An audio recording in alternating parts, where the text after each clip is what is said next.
สำหรับในหัวข้อแรกของวันนี้ค่ะจะเป็นการพูดคุยในหัวข้อ Better Design Better Community from an Asian Perspective ซึ่งเป็นความร่วมมือกันระหว่างทาง Amarin Academy ร่วมกับนักวิชาการและสถาปนิกจากในกลุ่มประเทศเอเชียตะวันออกเฉียงใต้ที่จะมาร่วมพูดคุยกันค่ะ Distinguished guests, right now it's time to starting and let's talk about with our highlight topic for today.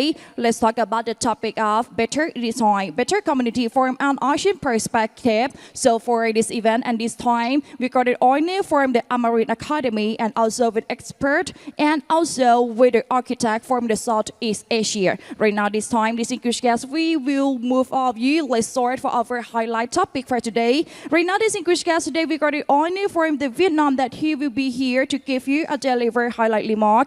Right now, it's time to welcome our key person to be here with the first one and one distinguished guest. So please give a round of applause for welcome Kun Yuri Frazi and Afra Rebujini of the Officine Gap Undersets. Welcome.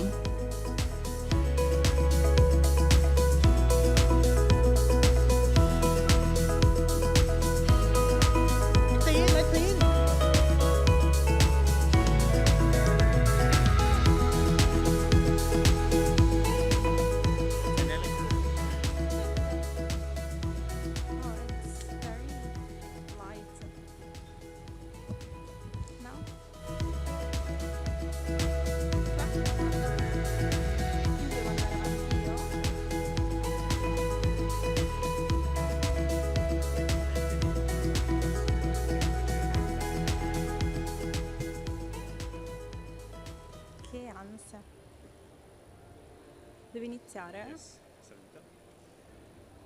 Hello everyone, hi, and thank you for being here today, and thank you Living ASEAN for inviting us. We are very grateful for being here. And our presentation today is titled Interpreting Narrowness, the Implication of Narrowness on Saigon's Urban Fabric, Communities, and Contemporary Architecture. And my name is Afra, and I'm here today with Yuri. And in 2021 in Saigon, or Ho Chi Minh City, Vietnam, we co-founded our studio, Officine Gap, which we define as a socially engaged curatorial special practice. And today we will walk you through our personal exploration of the concept of narrowness, which is a concept that we started to be, I would say, obsessed with since our very first time and our early days in Vietnam. And narrowness for us, it's intended both in its physical form through the architectural model of the Vietnamese Tu Baos and through the urban spaces of the alleys, especially in Saigon, but also narrowness in its non-physical dimension, which we use as a lens to investigate the relationship between collectivity and everyday practices in Vietnam. And before we dive in the presentation, I will give you just a brief overview of who we are, what we do, and why we are here today talking about narrowness, Vietnamese Tu Baos, and Vietnam. Our work at Officine Gap is rooted in, I would say, a personal journey to connect with Vietnam, its people, and kind of urban spaces, and the ambition of becoming a part of it. Although I'm an architect, I train as an architect, and Yuri is doing a PhD in architecture and urban design at Aramet University, I would say that Officine Gap is not a conventional architecture studio, and we are not traditional architects. Instead, what we do is we engage with architecture by contextualizing its physical and material culture within broader social and cultural phenomena. And through Officine Gap, we try to explore different approaches to city making, aiming to foster critical engagement, especially within communities and practitioners, and to encourage more fluid processes of thinking, designing, and participating in the public life of the city. And we usually work by clusters of research, and we approach each topic through initiatives, co-creation with the community, collaboration with external professionals and universities, and focus groups. And here you can see some of the cluster of research that we have been focusing on in the last few years, especially soundscape, performativity, and intangible heritage. And I will give you just a very quick snapshot and overview of some of our latest projects, just to contextualize a bit more our methodology.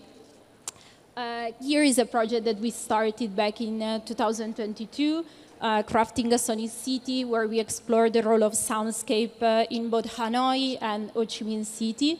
And the attempt here was to understand how sonic qualities and sonic practitioners could be integrated into urban studies and more traditional urban practices. And to do so, we work with the Blind Association, both in Hanoi and Ho Chi Minh City, and we started with the idea of reframing the concept of noise that very often in urban discourse is labeled as a nuisance or something to control, to conceive, to eliminate. And most of our work starts from this idea of reframing a concept like noise and to look it under a different perspective. This is another project that we initiated a couple of years ago, and is a project where we work with children very young, between 4 and 5 years old, and with a preschool university.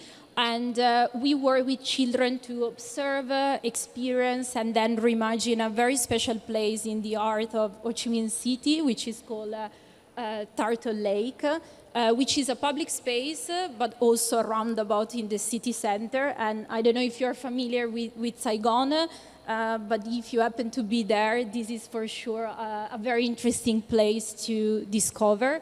And what we did, we tapped into children's possibility thinking, which is the idea of think through possible scenarios. And as adults and practitioners, we often lose this ability, which we believe is very important in creative thinking and especially design. Another project that I want to briefly mention is the GAP series, which is an initiative that we started 6 months ago, where we open our weekly studio visits and coffee meetings, discussions with practitioners in the city to a broader public, encouraging them to take part into these conversations. And I would say that the GAP series really reflects this methodology of addressing the urban discourse and challenges through a more familiar, cozy, and kind of informal approach and through small-scale interventions. So this is a sort of adaptation of our approach to the context, in a sense. And lastly, reinterpreting narrowness, which is the project we will talk a bit more in depth today. And it was the first project that we did with Officine GAP, and the idea was to explore contemporary reinterpretations of the vernacular architecture model of the Vietnamese tube house, Nha Hong in Vietnamese, and we will go into detail shortly. I would say that our role in all these projects was to curate frameworks and to invite the community, a local community, but also community of practitioners to interact in informal ways.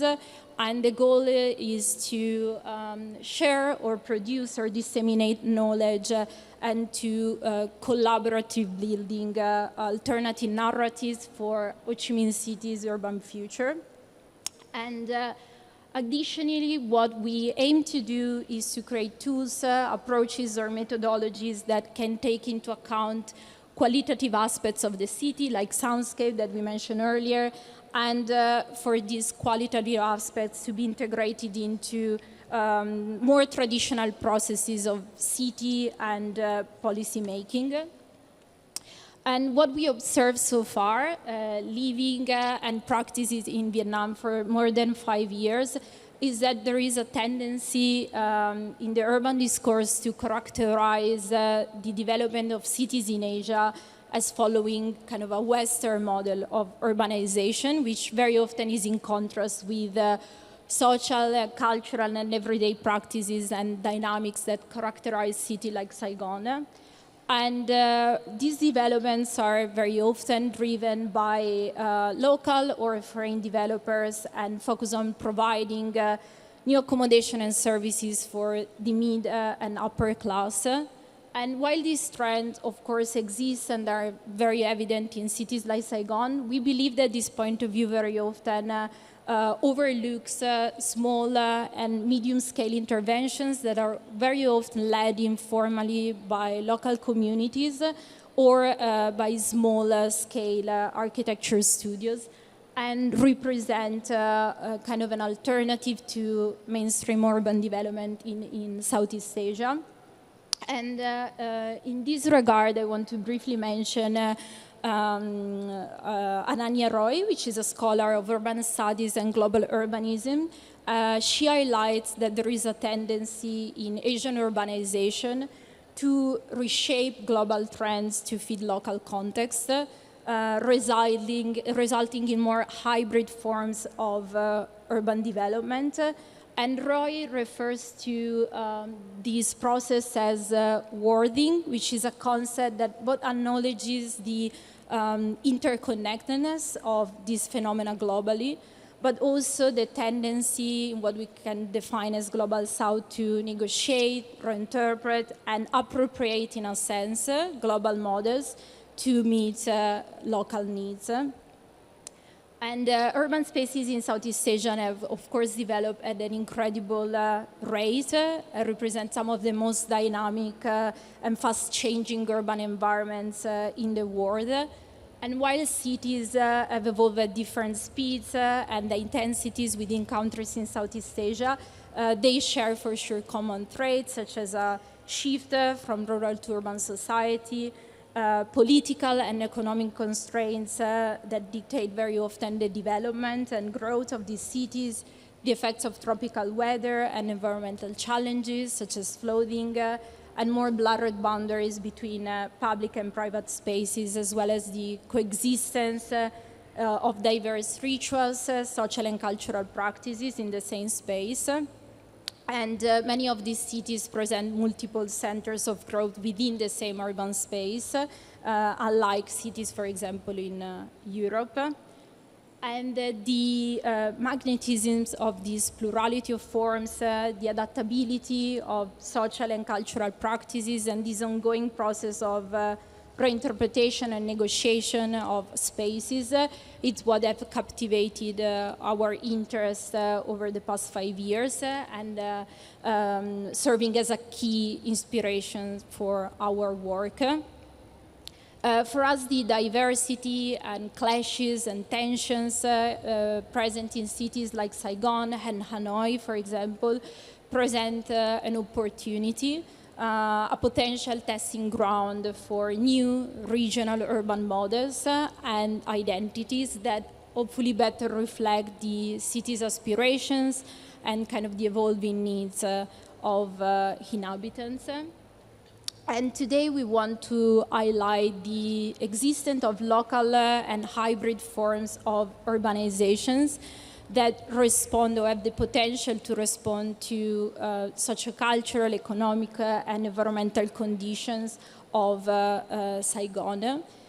These approaches have, in our opinion, the potential to shape the city's urban future while offering alternatives to traditional city-making methods. And in these interventions, we see a form of local wisdom and knowledge that rather than resisting or fighting against local constraints and specificities, seeks to embrace them or at the very least to find ways to coexist with these constraints. And this process of adaptation and reinterpretation for us is particularly evident and relevant in Vietnam, in contemporary practitioners trying to readapt and reinterpret the model of the Vietnamese tube house.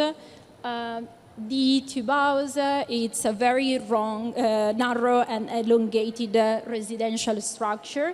Originally was you can see it here, 2 stories high, between 2 and 4 meters of width, and about 15-20 meters of length, so with a ratio of 1:5, and has undergone significant transformations.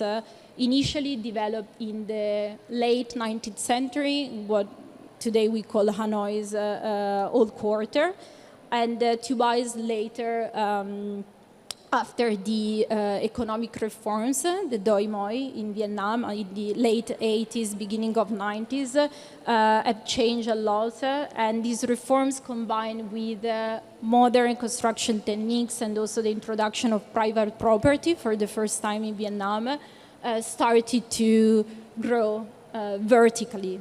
And these tube houses are often called as second generation tube houses or new tube houses. And appeared after the neoliberal shift in Vietnam's economy. And this newer version of tube houses reflect the city's embrace of market-driven development and often suffer from a degradation in terms of quality of living compared to the previous model. In our research, what we focus on is what we define as the third generation of tube houses, which are characterized by the reinterpretation by local architects to adapt the tube house to new societal needs and also to local tropical weather. While specific statistics of the number of people living in tube houses are very hard to come by, it's clear walking around the city, especially in Saigon, that a significant portion of urban population still resides in these structures. And the hyper-fragmentation of land and narrow living spaces have become a natural response to rapid urbanization, limited availability of land, and also extremely high cost of land.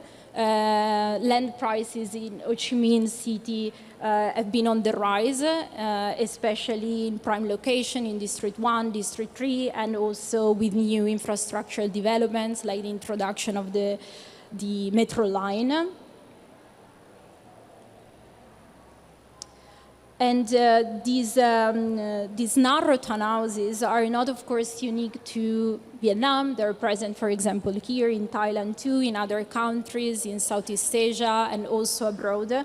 What's interesting in Vietnam is that this architectural form remains actively constructed, especially in urban areas, but also in rural areas, and this demonstrates, in a sense, the resilience of this model and also the potential relevance in contemporary architecture.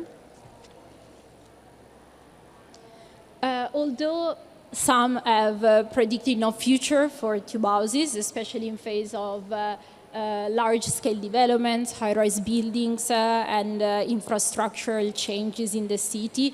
The reality we are facing is very different. The archetype of the tube house has become very much embedded in the collective imagination in Vietnam, and this stands nowadays still as a dominant model of urban living, especially in urban areas. And we believe that how contemporary practitioners address this model and the concept of narrowness will determine the resilience of this model and also its adaptability. And the concept of narrowness for us extends beyond the physical confines of the tube house. We can use narrowness also to describe the network of alleys, in Vietnamese hem or ngang, which is a predominant and crucial part of the urban fabric, especially in Ho Chi Minh City and Hanoi. And these narrow alleys are not only a way to connect to the main street and provide access to houses and smaller buildings, but they also serve as dynamic social spaces where residents interact, run businesses, and carry out their daily lives.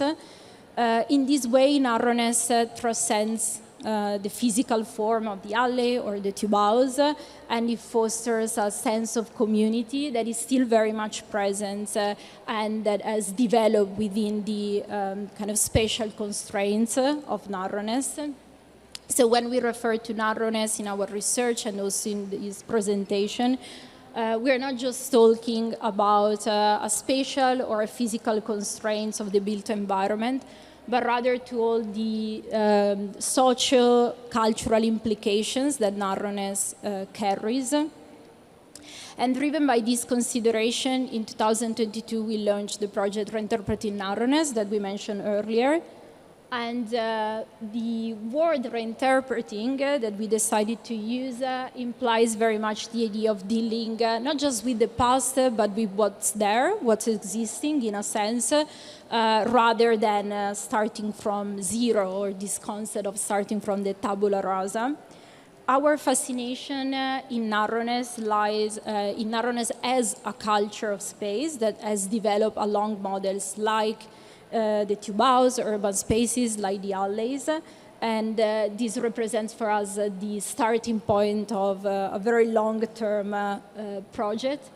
The inspiration starts also from our personal experience living in a tube house back in 2019, 2020, whereas we spent a year and a half living in a tube house in Da Nang, which is on Vietnam's central coast. And this tube house was built on a very small plot of land, about 2.5 meter of width. And it was stood out in a sense from all the other tube houses in the alley. We had two bridges on the second and third floor that created a large void internally and allowed for air and also light to kind of flow in. We had a lot of greenery in the house, and the ground floor was basically completely open in a sense, so created a sort of extension of the private space. And being us the only foreigners in the area, the ground floor became very much kind of a play area for children in the neighborhood. And the front facade incorporated a combination of local materials, vegetation, and bricks, and that very much optimized the kind of shading and natural ventilation. And inside, the atmosphere was extremely calm, with a soundscape that contrasted very much with kind of the bustling main street outside. Proximity, confinement, but also verticality reshaped very much our daily life, daily routines during that period. So in a sense, the closeness of both relationship and physical space, so what we define as proximity, define our interaction with the people around and also the space. Meanwhile, verticality wasn't just kind of a spatial orientation, but it became a key factor that deeply influenced how we experienced and navigated urban life. So these elements, proximity, verticality, narrowness, force us to adapt, in a sense, to our surroundings, while the environment in turn had to adapt to our presence. And there we started to be very much interested in how these dynamics can shape urban culture and also the effect that they have on community. This experience led us to investigate similar reinterpretation of narrow vertical tube house models. And we began looking for other projects in the country that brought kind of element of modern design and reinterpreted vernacular architecture, combining also solution to address local weather with a special design that could balance, in a sense, privacy, but also the participation in the public life of the alley. Thanks, Afra. And I might need some minutes, 3-4 minutes more than the time allocated, but I'll do my best to shrink a bit my presentation. So, you introduced very well the topic. What happened in 2022 is that we start to look for very unique model of tube houses around Vietnam. And we identified initially 5 architectural studios, K59, Atelier Toa, G Plus Architect, AHA Workshop, and TAD Atelier. In October 2022, we decided to organize a sort of architectural week where we expose these 5 studios to the general public, because in our opinion, this young community of Vietnamese architects were expressing themselves very, very well through this model and through narrowness, both in spatial terms and also in non-spatial terms. During this process, we discovered that many of the architects that we selected and we bring together had either studied together or work in the same 2 architectural studios. Since 2022, reinterpreting narrowness has evolved, in a sense, in a growing community of practitioners across Vietnam who are transforming the challenges of narrow space into opportunities for contemporary design that is also responding particularly well to tropical weather. And we have connected now more than 20 of these architects, expanding reinterpreting narrowness into a series of gathering and informal conversation. These gatherings regularly invite people to meet the architects and designers contributing to the urban landscape of the city. And today we are also working on a book bringing together these 25 projects. This book will focus on a new era of tube houses that, in our opinion, really represent a contemporary wave of Vietnamese architecture. And we believe this new era has its root in 3 significant projects, each of which has somehow influenced all the other architects. We can see at the center the Stacking Green by Vochongia. Also, Sanuki Daisuke and Nishizawa work collaboratively on this project.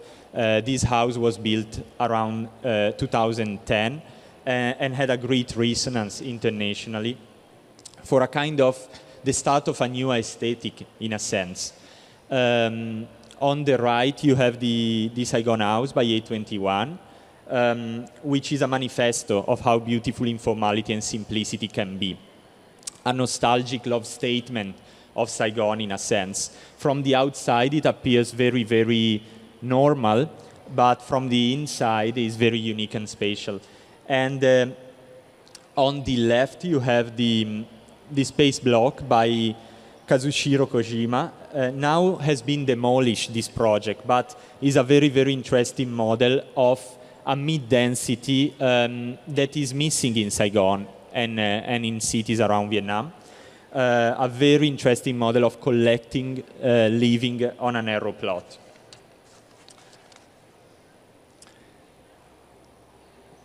There are many factors that contributed, in a sense, to this shift aesthetic and also shift in approaching this model. Some architects mention a change in regulation that now impose a higher percentage of voids, but really we have to dig deeper and we have to understand that it's a combination of many things. Many of these architects start to be influenced by international aesthetic, bringing this aesthetic into Vietnam and adapting it to local constraint. Some started to study abroad and came back. And additionally, in Vietnamese society and in really all society around the world, we see a lot of shifts in family structure and the need to have more private space and adaptable living space.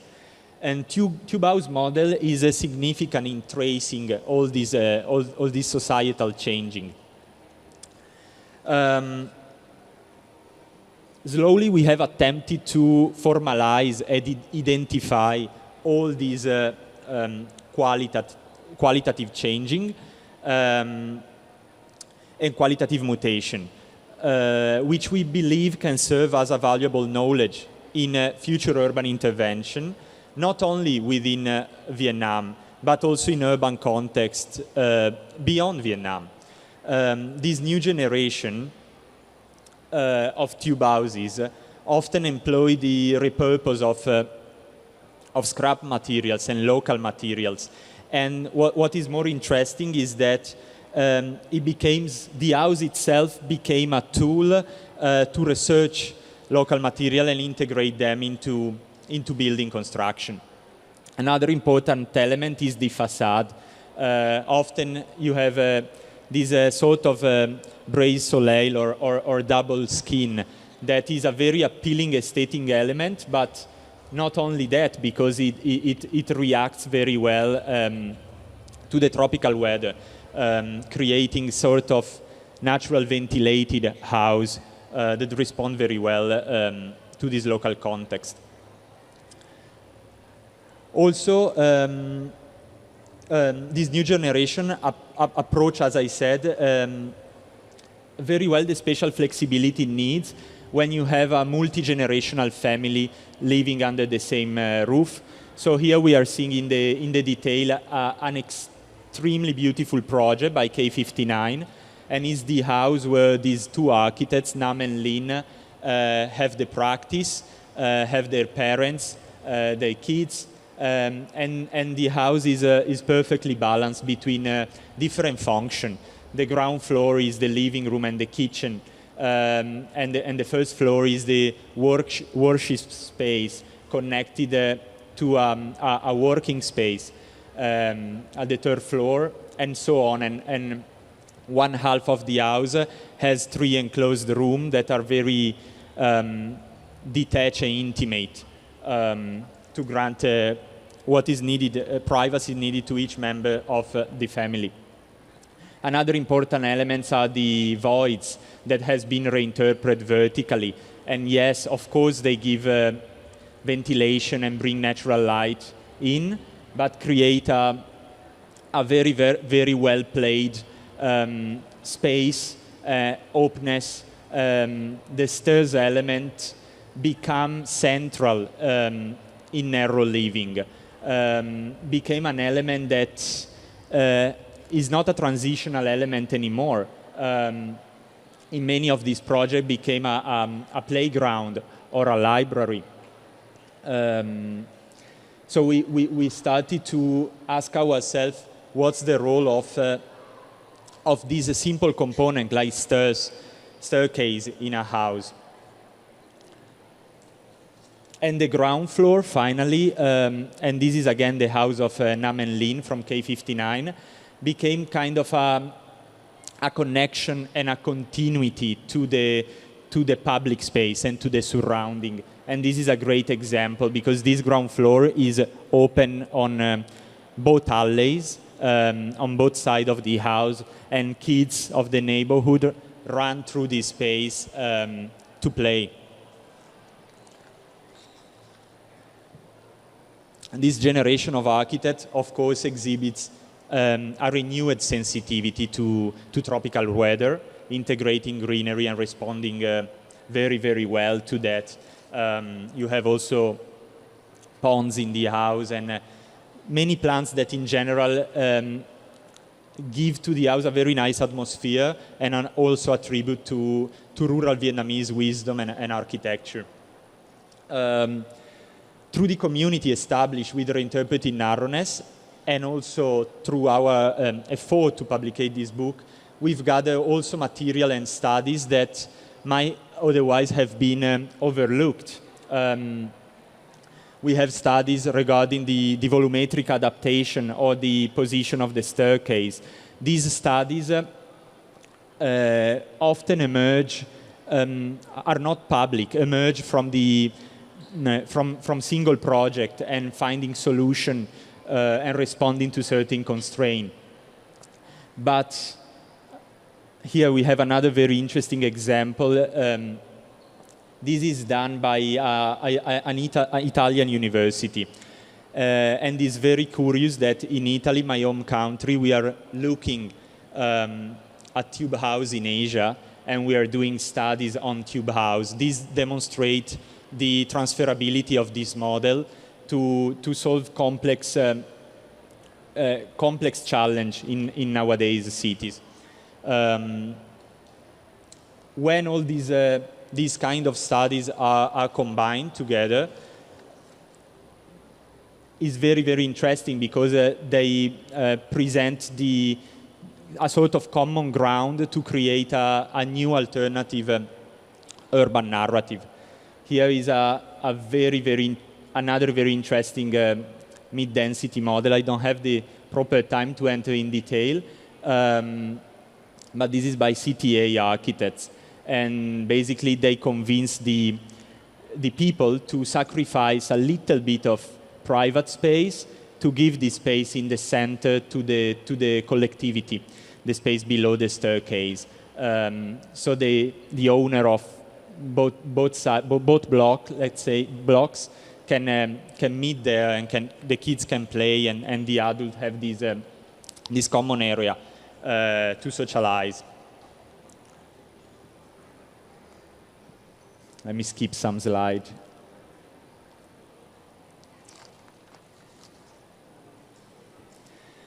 So, going towards the conclusion, I want to say that our journey began with the fascination of living in a completely new type of home. Coming from Italy and moving to Vietnam, this fascination quickly expanded beyond the walls and expand outside into the alleyways, where we discover an incredible sense of community. And this experience led us to realize that the sense of belonging is deeply connected to the architectural and urban typology that we have around us and that shape our urban environment. We see, in fact, a vital link between the role of an architect and the active participation of people in shaping their city. A connection essential for preserving the fabric of community life, especially in times of crisis. This is evident. Like during COVID, you see that models that respond better and present a better platform for community to come together, they work simply better. You are less isolated and more happy. From this shared fascination, we formed a community of like-minded individuals who hold a common vision for the city and urban living. And together we understand that architecture in city in general isn't just about design, but it must engage with the community. Urban architecture cannot exist in isolation. It must contribute to the collectivity. It's a living, responsive practice that must be informed by the ways people have long adapted to their environments. And this is particularly true in narrow spaces. The rich lesson found in these existing practices in these young architects in Vietnam is that they remind us that a city is not a blank page, as Afra mentioned before, but a city is made of layers and memories and local wisdom. Is a living space shaped by adaptation to both social and environmental condition. And we must, in practicing design and architecture, we must always look into that. Thank you very much. Thank you so much. Thank you both of you. Khun Yuri Farsi and Afara Rebu Sini Forum, the Officine Gap, Vietnam. Thank you for your time. And of course, Officine Gap that has shown us how Vietnam's scenario the space are teeming with life, culture, and potential. Their research is set to revolutionize our approach to urban planning. Thank you so much. Thank you once again for this fresh perspective on small space and big ideas. So anyone, please give a big round of applause for one more time. Thank you so much. Thank you for your time. Distinguished guests, for up next, we would like to invite that he will be here to give you about the key speech. He is a landscape architect, acclaimed for a whole new approach to the social issue throughout design project. Central to his work is a process of integrating living space into the nature so that they become a whole, something simple yet attractive and doable on the budget. Right now it's time, so please give a round of applause for welcome section of the section Design, Landscape Architecture and Planning Malaysia. Welcome.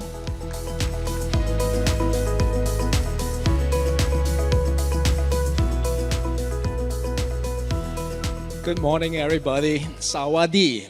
I'm a landscape architect from Kuala Lumpur, and I retired about 10 years ago. So when I retired, I have spent about 30 years doing commercial projects in Malaysia and around Asia.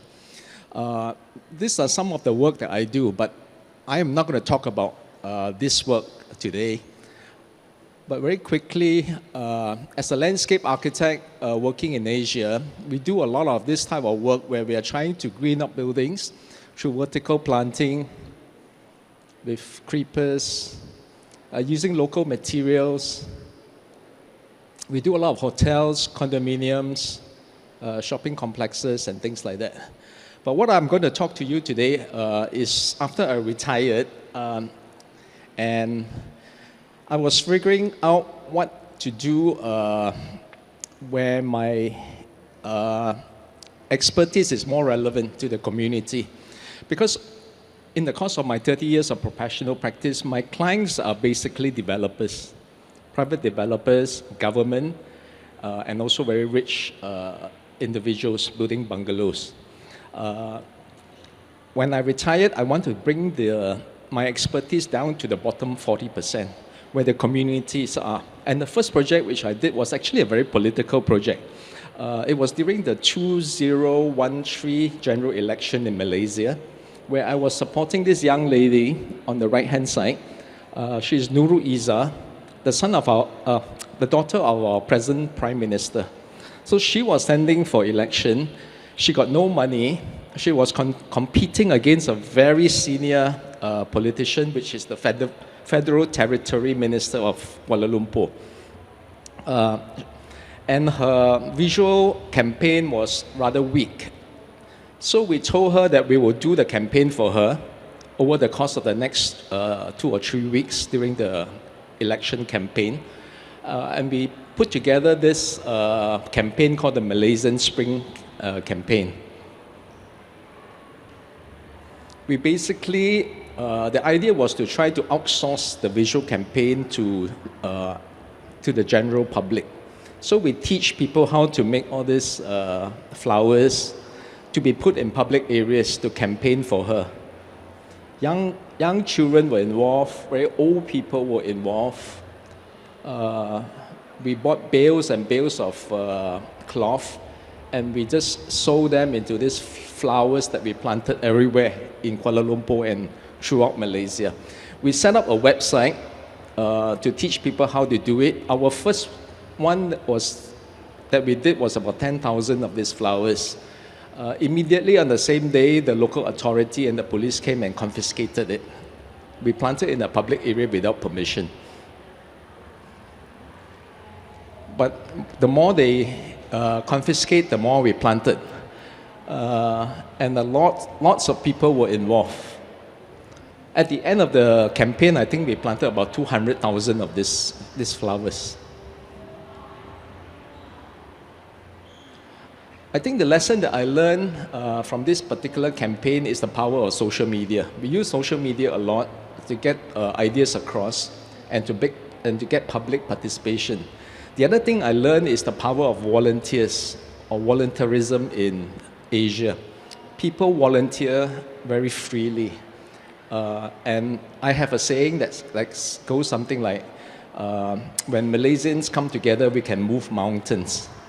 So the idea was to try to get as many people involved in campaigns like this as possible. We have a website. If you go to this website called malaysianspring.org, this website is still on, and this number on the website is constantly changing as we campaign. We did 2 election campaigns using this method. So when we ran out of cloth, people were just making flags out of everything from plastic bottles. Not flags, we were calling it flowers. Yeah. So we were growing these flowers of hope in Malaysia. We hang it everywhere, including in shopping centers and everywhere. Okay, this next project is a small project which I did in Kuala Lumpur in 2015. Basically, I'm working with a refugee school, a school that teaches refugees in Kuala Lumpur. In Malaysia, when refugees from Myanmar, from Syria, from Pakistan comes, they are not allowed to attend our local schools because our government is trying to discourage these refugees from coming. So the kids are unable to go to school. A pastor by the name of Pastor Elisha set up a school to teach these kids. And one day, Pastor Elisha came to me and asked me to help them to build an urban garden, because the kids are all in shop houses. They got no gardens to play in. So what we did was we dropped a container onto a piece of government land, which is like a traffic island. And we loaded the container with plants, with material for the urban garden on a Friday. On Saturday, we opened up the container and we brought in about 100 volunteers to build the garden. This garden was built just over 2 days.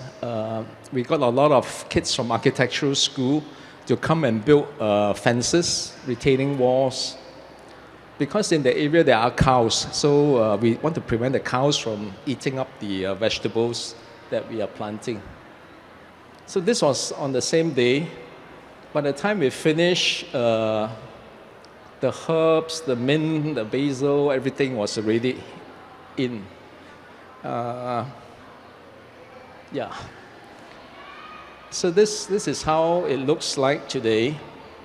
And obviously, I didn't get permission to do this because if you try to get permission from the authorities, we will probably get a negative answer, no, because they didn't want to set the precedent. But I thought that this was important and we have to do it. So after we have completed the garden, the local authority, which is the DBKL, Dewan Bandaraya Kuala Lumpur, it's like the city council of Kuala Lumpur.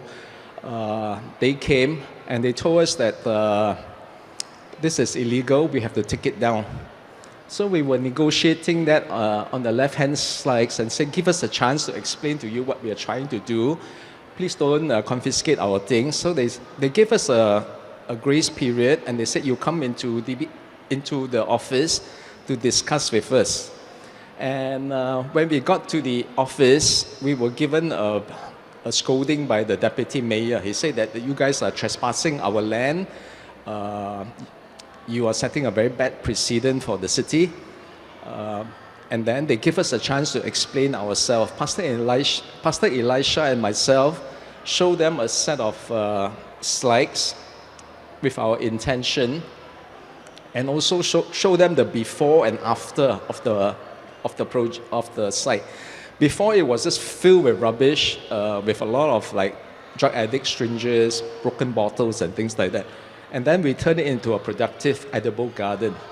And also the garden serve into a kitchen where the kids are actually cooking and running a social enterprise called Project B at that time, where they are making money to help them to buy books and also pay for their school buses and things like that. This school became very important after that. When Obama visited Malaysia, he wanted to choose one school to visit, and he chose this particular school. And I think this pisses off the education ministry a lot because this school is not recognized. But he chose this school to interact for half a day with the students. After the project, I think it informed me again that I can actually do projects without a client. I don't need a developer, I don't need the government, and I don't need rich individual, but I can do projects. So this particular project is the culmination of the previous two projects that I was talking about. I was approached by a monk from Mae Hon Son in Thailand. In fact, actually, when I retired, or even earlier, maybe 15 years ago, I decided not to do any more international work. I used to do work in China, Dubai, Abu Dhabi, Vietnam, Indonesia, etc., etc. But I thought that as architects, I think we should be concentrating on our home, where we know the culture very much, we know the idiosyncrasies of constructions, we know material, we know weather and everything. So 15 years ago, I stopped taking on overseas work and I started to just do work in Kuala Lumpur. But this particular project in Thailand, I have to make an exception because I was approached by a forest monk. He's a Malaysian, but he was walking in the forest in Mae Hon Son area for about 17 years. And along the way, he have actually picked up a lot of these young children who are either orphanage in the border area between Myanmar and Thailand. And he was asked to bring these kids to the city to give them an education. And the kids and these children are staying in the schools. They attend classes there in the daytime and they sleep in the school at night. The monk did think that this is unhealthy for the kids and he wants to build them a home, a proper home where they can actually go back to. And he came to my office unannounced one day and asked whether if I could help him. So I gathered a group of my friends who are architects, graphic designers, photographers, filmmakers, etc. And we went up to Mae Hon Son. This is Mae Hon Son on the right. And on the left is the site that the monk has purchased using his own money that he raised.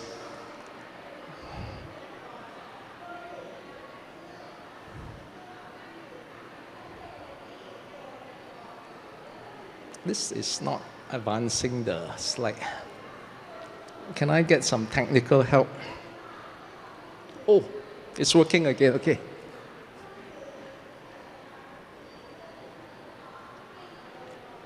Okay, so I went up to Mae Hon Son with some of my friends, and we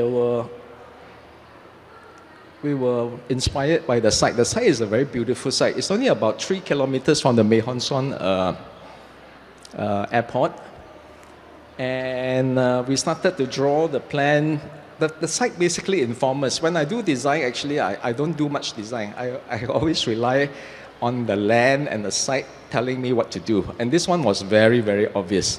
So we did a very quick sketches on site. And almost the next day, we started building. This is the final result of it. It is a long building, about 174 meters long. And this shot is taken by a drone. But basically, the building is that narrow building that is sneaking through the site following the contour. It was basically inspired by the earring that I bought in Chiang Mai. It's basically exactly in the same shape. It's a concrete building. The reason why we use concrete building is we wanted the building to last for a long time because the kids will not have resources to rebuild and rebuild.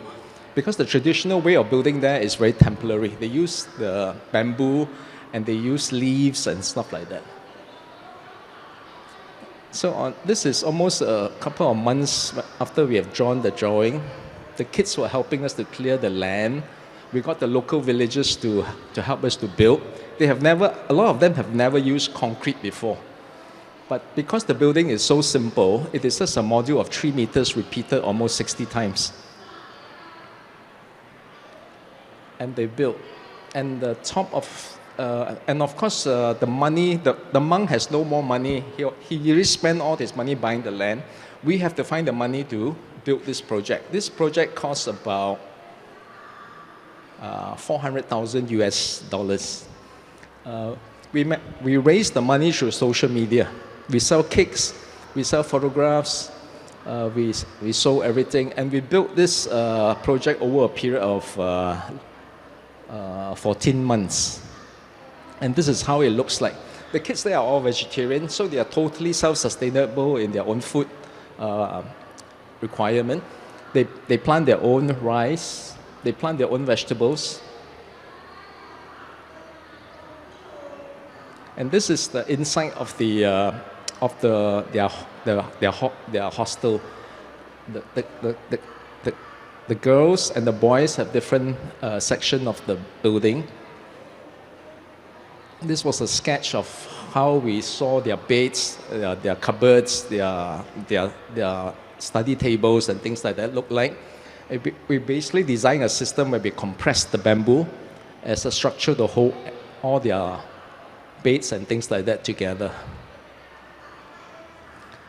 And of course, the girls need a bit of privacy. We have no money to build walls. We have no money to build doors and stuff. So we used the monk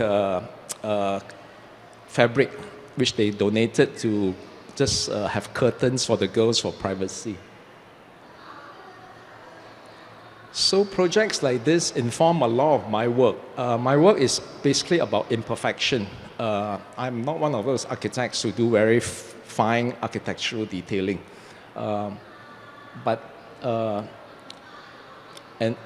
Just doing dog concrete like that, where cement bags are exposed, rebars are exposed, that is okay for us. This is the toilet of the children's home. We actually took one of the canal of the paddy irrigation system through the toilets. So the stream flow through the toilet. The kids wash their clothes there. This is the traditional way in which locals build. They use a lot of teak leaves. We built a kind of like a working hostel for all our volunteers when we go there to work. And this is the volunteer hostel.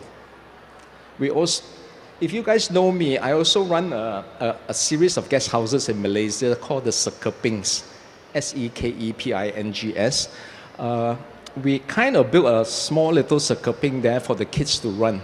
So when the rich Singaporean guest comes, they stay in fancy rooms like this, and the kids take the money and run the school or run this home for themselves. So today the kids now can have a home to go stay in. They go to their school in school buses.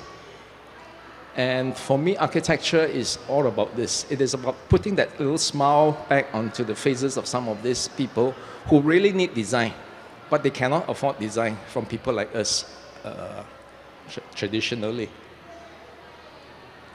This is my second last project I want to talk about. This is the probably most important project in my entire career. It is about undesigning design, where I wanted to do design which is not obvious, but to me it's very important aspect of design. So Kebun Bangsa is in my neighborhood in Kuala Lumpur. We have all this reserve land which is electrical transmission reserves. And I did a sketch like this in 2015, where I thought maybe after the campaign for Nurul Izzah, the political campaign, which is only for a period of 3 weeks, I wanted to do a more long-term project using volunteers, planting flowers and planting vegetables. So we gathered, the land is this one over here, It is basically transmission reserve. We got thousands of acres like this in Malaysia. I'm sure you have it in Bangkok too, where it is underutilized in prime city area. And the idea is to try to imagine what it can be. So then the community can use spaces like that in a more efficient manner. We did sketches, and then we took it to the town hall. Big meetings like this, where we presented the design ideas to the local authorities, to government, to NGOs, to funders, to farming communities, and get everybody together to talk about it. So we have many, many meetings. We started this project in 2013. It took me 4 years just to untangle the bureaucracy, because there are many government departments involved in administrating this land. In 2017, we finally started the project on site. We got the children to help us design, but we also got experts from architects to planners to people who are expert on farming to help design the gardens. And then we went to site. In 2017, we started asking hundreds of volunteers to come to the site to help us to plant flowers, to plant vegetables, to bring in beehives into the city, to start to plant paddy, to teach kids how to plant their most stable food in Asia, which is rice, and plant a lot of vegetables. Today, our garden is about 7 years old. We have about 30 or 40 species of vegetables. And all these vegetables are given out to the poor. So we give it out to the soup kitchen to cook for the homeless, and we give it to the refugee groups in Kuala Lumpur. So this is the recent photograph. We are beginning to add in like public artwork. We try to bring community together. Malaysia is a very fragmented society. We have many different races, and we are all fighting among each other. This project is trying to bring people back together. And the process of the easiest way to bring people back together is through gardening, but as well as eating. So we have a lot of eating sessions here where we cook and we eat together.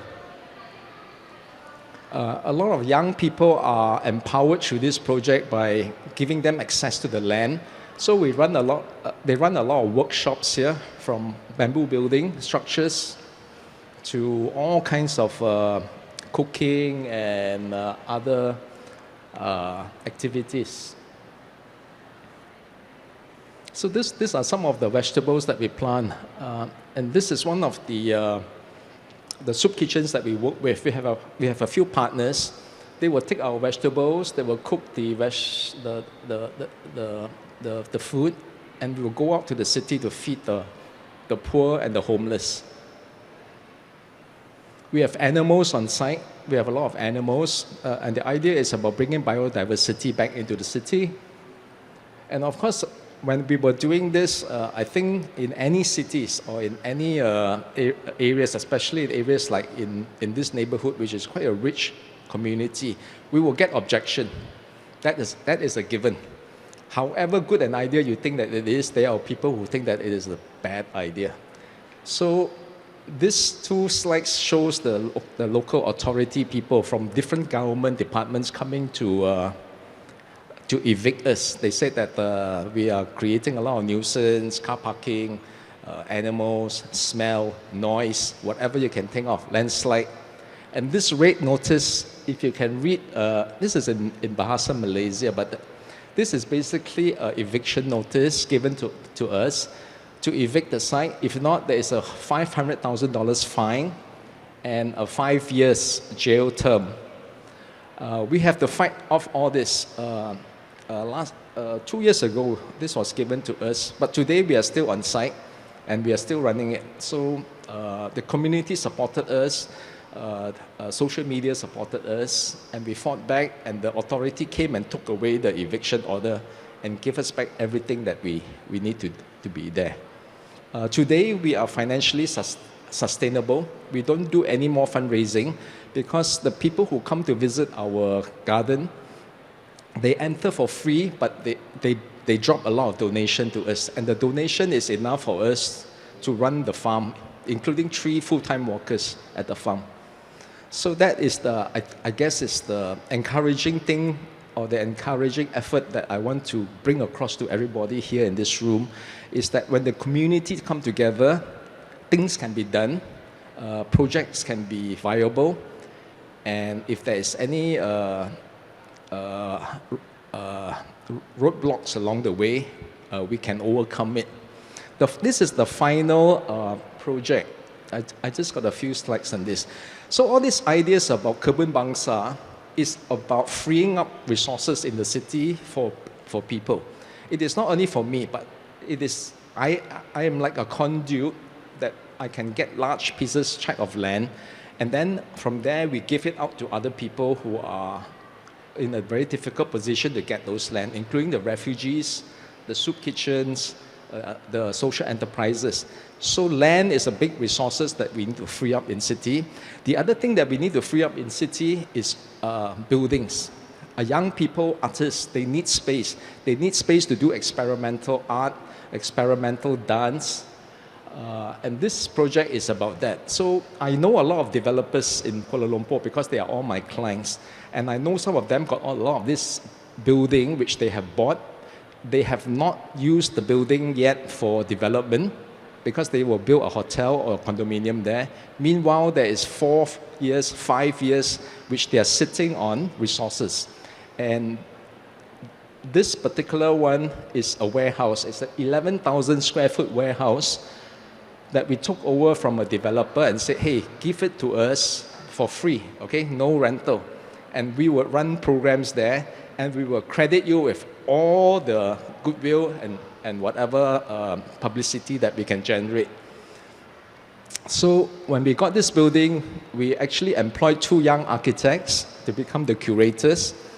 They generate their own salary and income from this building.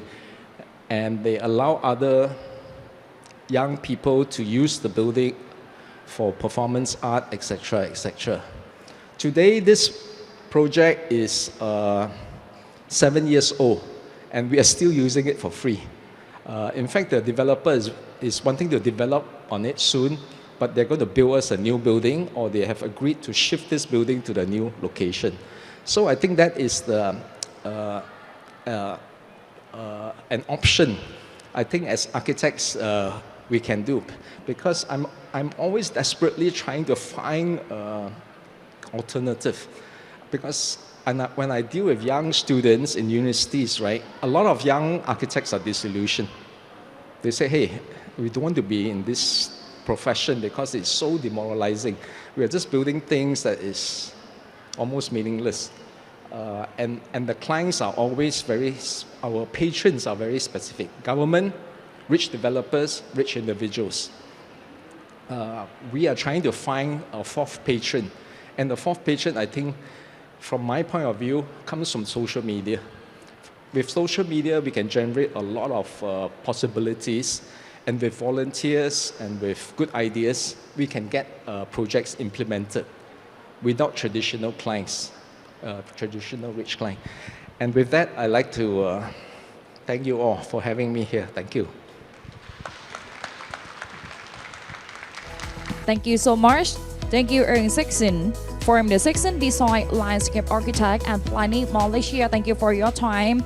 And we would like to inform all of you once again, this is collaboration between the many countries around the world. And so for the Ern Sexton that has shown us the transformative power of non-profit projects, for example, from neglected area to vibrant community hub like Kebun Bangsa. His work proved that passion that a collaboration can create sustainable urban oasis accessible to all. Thank you so much. Thank you for this powerful listen to the community-driven landscape architecture. So please give it a round once again, please. Thank you so much. Thank you for your time. Distinguished guests, for up next, I would like to invite a key person that he will be here to give you about the deliver highlight remark that he from Offshore Architect Thailand. Offshore Architects in Thailand is an architect and researcher known for his Bangkok Brazas project. This project focuses on the overlooked area like the construction camp and slum. He rethinks this site to develop meaningful and creative architecture. Right now it's time, so welcome คุณชัดพงษ์ชื่นฤดีมน Offshore Architect Thailand. Welcome.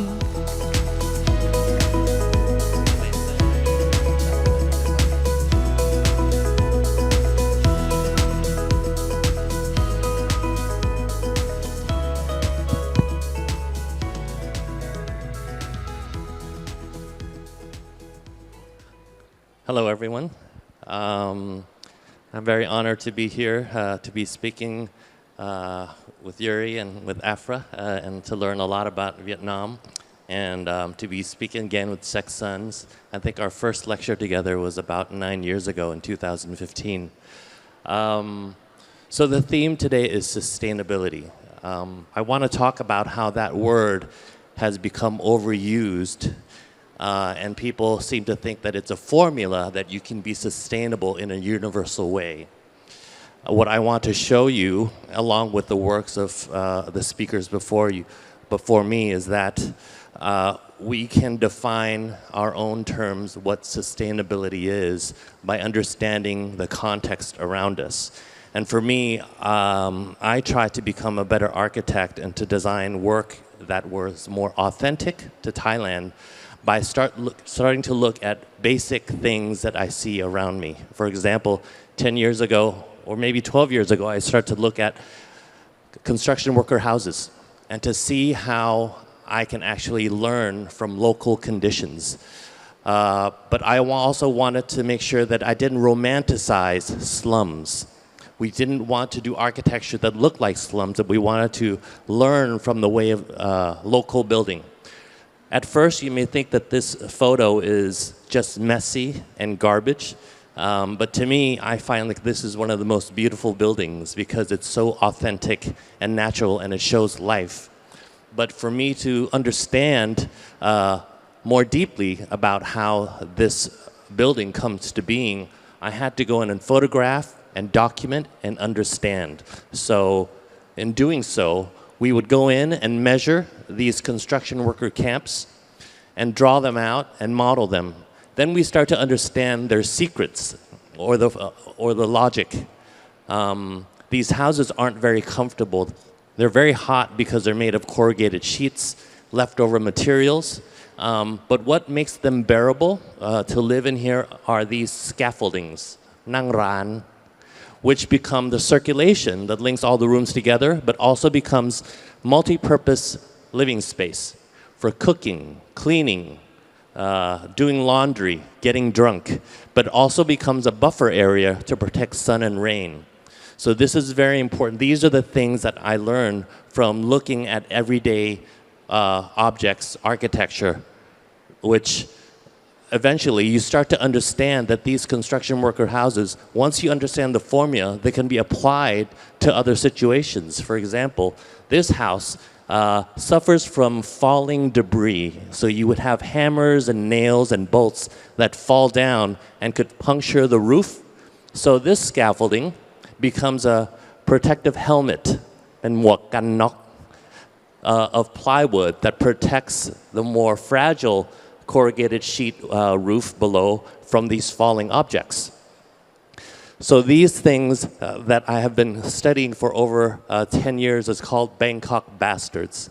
So a bastard is basically a word you wouldn't call somebody. It's actually a bad word. But I actually intentionally made this name up to emphasize that there are a lot of interesting architecture in Thailand and all throughout Southeast Asia that may look like trash or garbage, but they actually embody a way to build locally that's very valuable. And some of these objects are the most interesting examples of design, more interesting than things you would see on the internet, in my opinion. So another bastard that I was very interested in is the Curtain Sex Motel, โรงแรมม่านรูด But I don't want you to focus on the activity yet, but let me tell you about a story about how love motels in Thailand are. So it looks like a modern building, almost as though a famous architect like Corbusier designed it. It has a tunnel in the front so that a client would drive in with their dark tinted windows through a car and also has a friend who may not be a husband or a wife. As you drive through the tunnel, sometimes the tunnel is very dark and scary, but then you emerge onto an internal street, an open courtyard. And once your car goes through, an usher will beckon you in into your private parking spot where they close the curtains, and then you park here, and then you go in and you start to play games or other activities for 20 minutes, 1 hour, 2 hours, whatever how long the games last. Once you finish, you get in your car and you back out, and then there's a secret exit.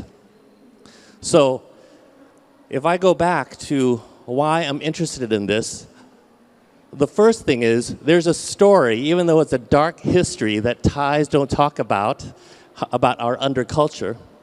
That's one thing that I think we should talk about. I try not to be judgmental about whatever happens in our country and our culture. We take the high and the low, and we learn from it. But another interesting thing is this is a very interesting building.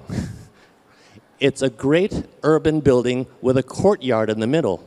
It has a lung, มันมีปอด. If you ask a contractor that you want to build a courtyard building in Thailand, they'll probably say no because they want to build over all the possible building area because they want to maximize the area.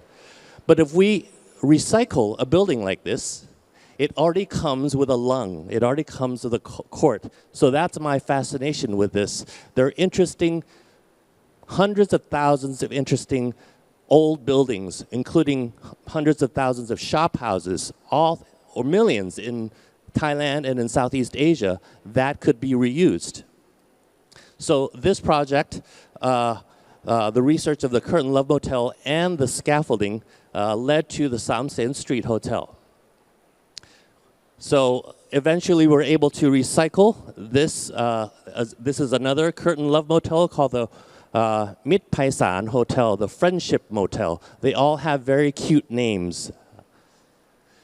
The problem with love motels is that the rooms are very small, usually about 3.5 meters by 4 meters, because not a lot happens for a long period of time. So these hotel rooms are hard to sell off to a regular hotel. But the owner said, whatever I did, I have to maximize the profit.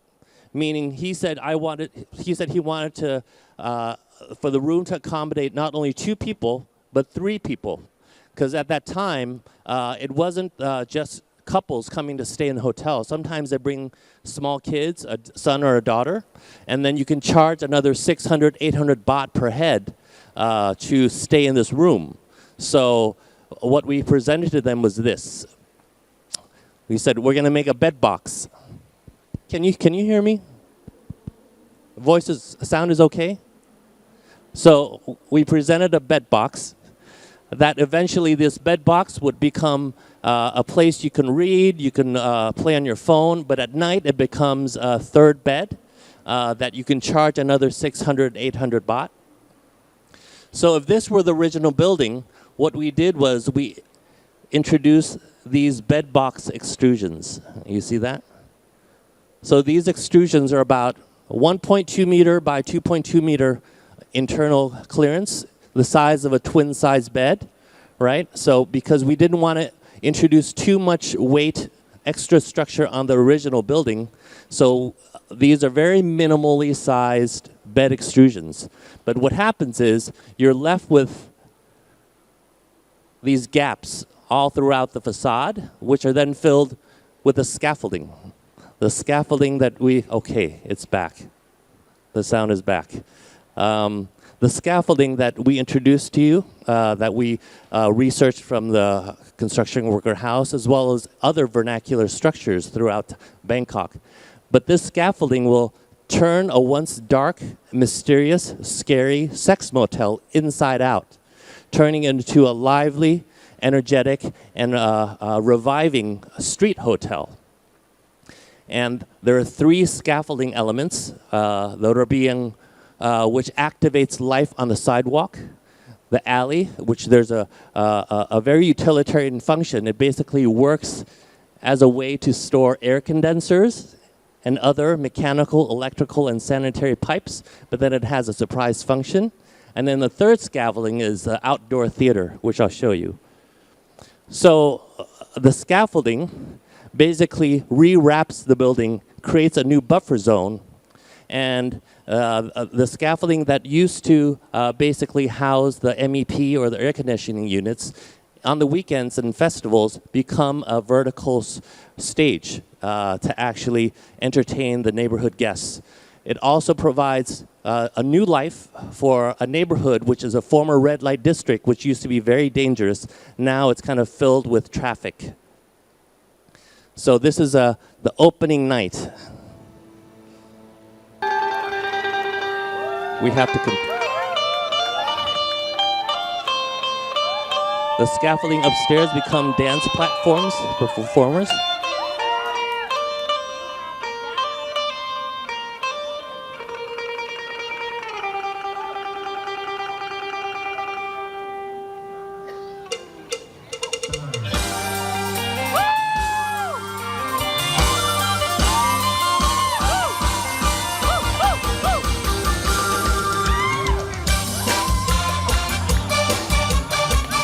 This song was popular 5 years ago, เต่างอย So here the neighbors come out in this once dark street and kind of enjoy the neighborhood. So this hotel doesn't just accommodate foreign guests, but actually re-energizes the neighborhood and makes the street safer. So the hotel still has a tunnel that leads to the courtyard. But then this tunnel leads to a new experience. The internal courtyard now becomes an outdoor theater. And we invented these new balconies called the leg dangling balconies, ระเบียงห้อยขา So it forces you to look out to watch movies, but also forces you to look at each other. And guests would introduce themselves. Hello, I'm from Japan. Where are you from? Oh, I'm from Italy. So there's a great conversation and community that happens in the courtyard, which is much better than guests staying in their air-conditioned rooms and playing on their iPhones, right? So not only that, I would encourage you to come visit, even though you're local, because the scale is really great. Once you're dangling your legs and watching movies, a gondola can be sent up to deliver food, popcorn, snacks while you're watching movies. You can also order a movie, whatever movie you want to watch the same day. Oh, okay. So in essence, even though this scaffolding may look messy, a slum, looks like garbage, but the creativity that comes with the idea of creating this scaffolding is related to the scaffolding you see in the Samsen Street Hotel. These are the things that make me research. It's not because I like to research, I'm not academic, but I want to learn more about local conditions where I can't find in books. So I have to go out and find these elements and document them myself. I want to show a new project which I haven't presented before. It's called RQ Bite. It's a little food court. What we call eat and play ground. So the Racket Club, for those who don't know, is in the Thonglaw and Prompong area. It's an old family-run sports club, which I actually have been a member for over 15 years. I love this club because the owners who own the property keep the membership rates pretty low, so that there's a mix of Thai, expat, Japanese, Europeans, Americans, Indian who come to exercise, and they bring their kids as well.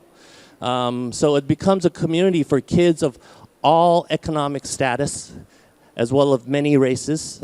So it becomes a sports community, which I really enjoyed for the past 10 years, 15 years. The great thing about the Racquet Club complex is that it's built on the owner's family property.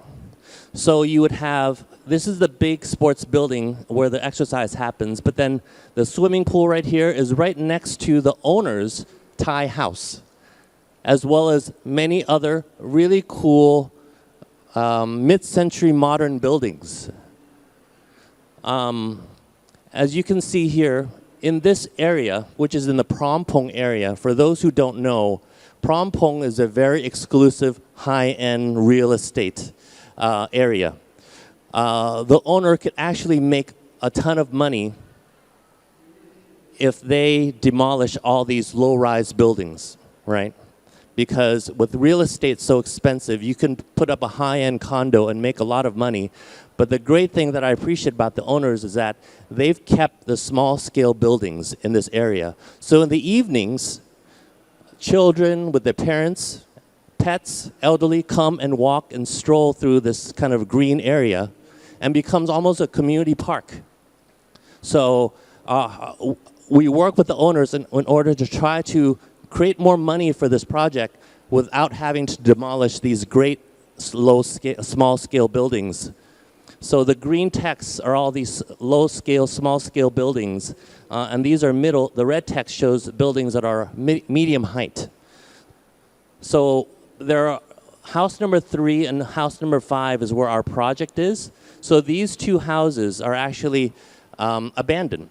They're owned by old family members, aunties and grannies who've actually moved away into the suburbs. And so on this property, there are also old buildings, which I call Bangkok mid-century modern, right? In Southeast Asia, as many countries outside of Europe and in America, in tropical countries, there are these great modern 1960s, 1970s, mid-century modern buildings, which are great pieces of architecture, but are slowly being demolished and being replaced by high-rises. So we propose to save these, but create new programs for them to make money and to create new community. So house number 3 and house number 5 are the sites for this project. And in the back, right here, sits a mango tree garden that has 40-plus-year-old mango trees that we also wanted to preserve, right? So this is another shot from above. This house was completely abandoned. This house had one grandmother and a housekeeper living in it with a lot of stuff, but she was ready to move in with her family. And so we proposed a new program for this. But before we started to create a new design, we wanted to understand the history and the tectonic and the construction of these beautiful buildings, which had been built over many, many years. So we wanted to see what the original structure looked like. So we started to create these documentations to understand the construction of the buildings, how to perform surgery on them in order to reveal their original beauty. So what we did was we started to peel off each layer of leaky roof, damaged walls. So the roof came off and we revealed the original wood frame. Then we would take out the old cracked plaster as well as the infill brick wall. And so this is house number 3. As you can see in the original site, all overgrown. Once we took the wall away and all the garbage and the trash which had accumulated, we see this kind of funky, unique building, which we started to slowly, surgically take out non-structural parts. But we left the original clay tile, as well as the original powder blue wood windows, because they're very iconic and very beautiful. And we always want to leave the trace, the original building. Always want to create a memory of what was there. That's another important thing for us, is that it isn't just recycling to save money and to save resources. Cultural identity and cultural memory is very important. People don't talk about that enough in terms of sustainability. They talk in terms of kind of greenness and basically materials. But I think social issues and cultural kind of memory is very important in order to preserve architecture. So this is a photo of house number 3 and house number 5. Once we gutted it, because we want to let in more light. So what we're left with is the construction of how we build in Thailand and in Southeast Asia, right? So we build in a very simple concrete frame, right? Kan, sao, column and beam. And then what's left are these minor columns and beams, which we call sao en tap lang. So these are original bones of a house in Thailand, which we left. And we also leave these original windows and clay tiles. Once we take out all the walls that have been damaged, we fill them with the same wood windows and the same tone color to create these new openings. After doing that, we introduce another element, this binding roof that connects the two houses.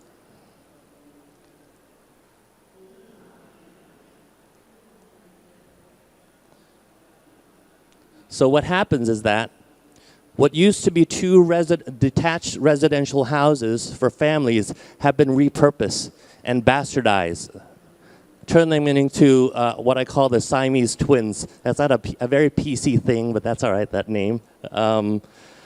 But yeah, so it's a new architecture that isn't 2 exterior buildings, but now we've created a new interior room. What used to be outside is now a new interior. Sorry, I can't show the light. But we also transform what a traditional building is. For example, you can see that this overhang here, which used to be solid so that it protects sun and rain, now is clear with clear plastic corrugation on top. So instead of having used to be an architectural overhang, now it becomes an interior skylight. Because I've covered this new interior space, we need more natural light to come in. So we've kind of turned the idea of what an architecture is inside out to create a new space for the community, so that you can come and eat at this restaurant here and at this craft beer place. So it becomes a place where the sports families and their kids can come and hang out and eat after a hard day's game of badminton or rock climbing. So here again, the overhang becomes invisible and becomes a source of light with this new connecting Siamese twin roof. And as you see here, we kind of redid the flooring. We created these benches that you can sit and while eating. So what happens is, from the street, you have to climb up 2 steps. And so this height is actually the height of 50 centimeters as a bench, and then it goes down again, and you have to climb up these stairs again to go down to the restaurant. This is not a design choice only, but it's actually to prevent floods.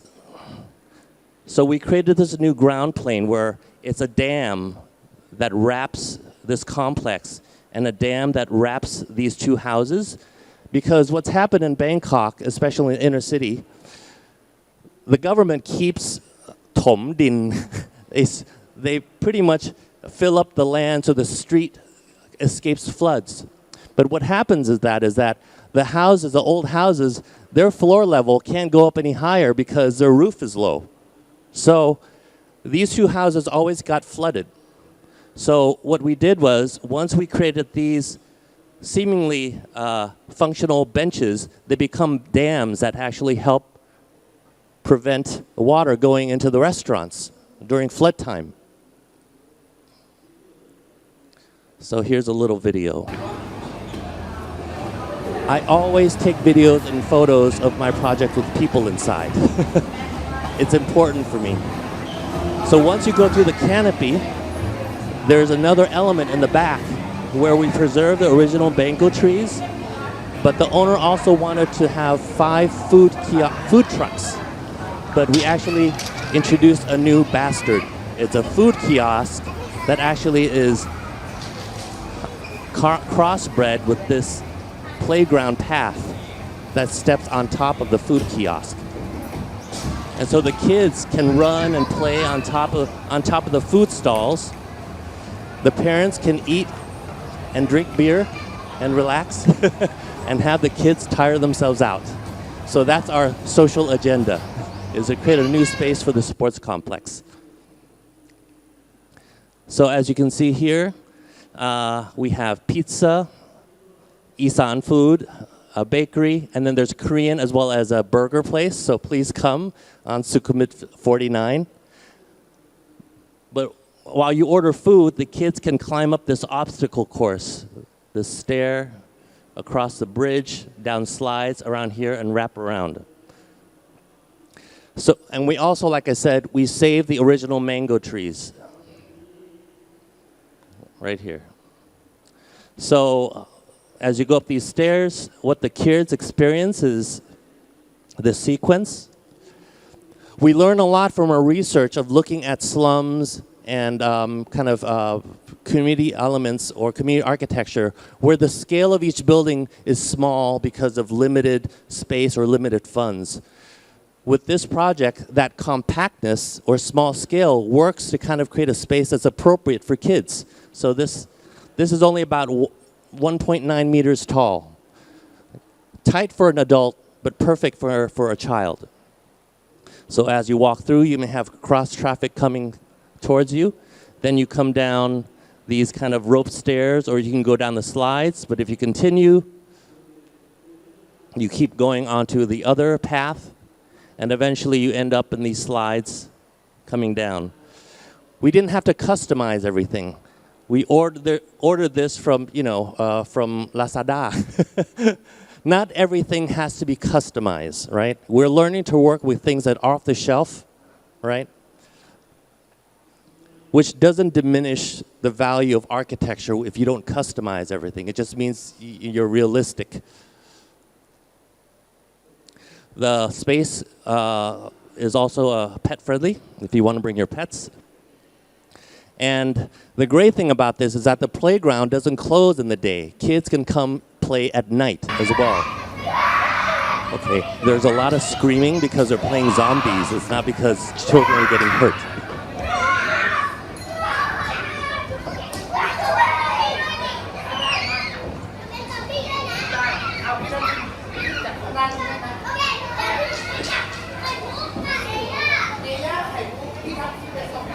So any of you guys have kids, bring them here and have fun.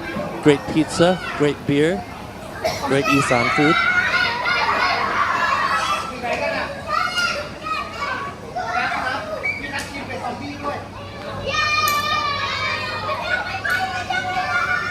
Okay.